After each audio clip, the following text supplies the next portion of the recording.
The evolution of cities is built upon the interaction of people.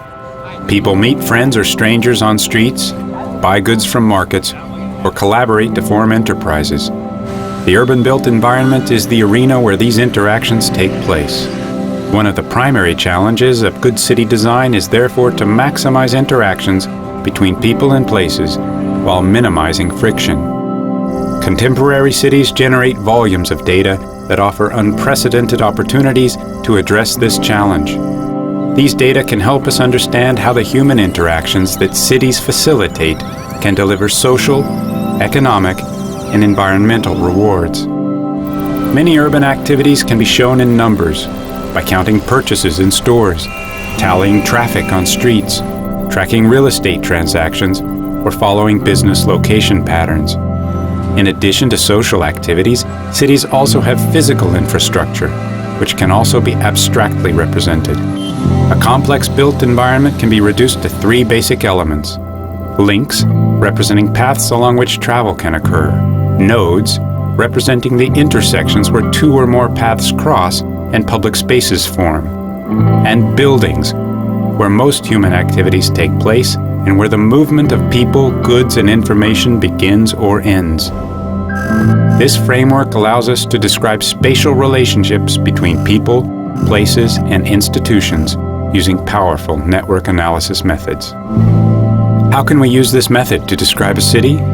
The reach metric, for instance, characterizes the number of particular destinations that can be reached from any location in a city within a given access radius.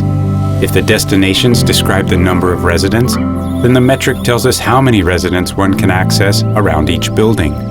We can specify a similar measure for the number of jobs in each building or floor areas, and perform the analysis with a different network radius, depending on what mode of travel we assume the trips to take.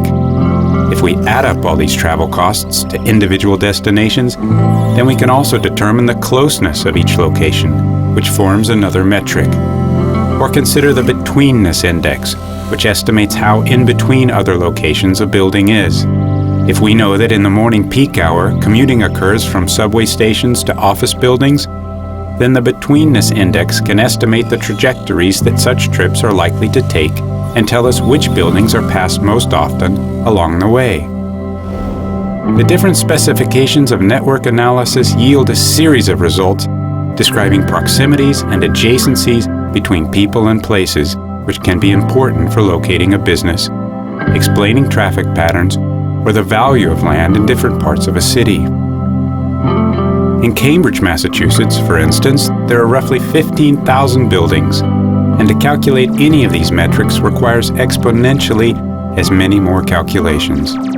It would be impossible to calculate these indices manually. That's why we are introducing the Urban Network Analysis Toolbox that is designed to automate these calculations on a computer. The toolbox is built on top of the GIS platform, which allows us to easily combine urban network analysis with other types of data and spatial analysis approaches. Urban network analysis can describe complex spatial problems and help us address fundamental questions of good city design. Can the layout of a city facilitate equitable access to the city's resources?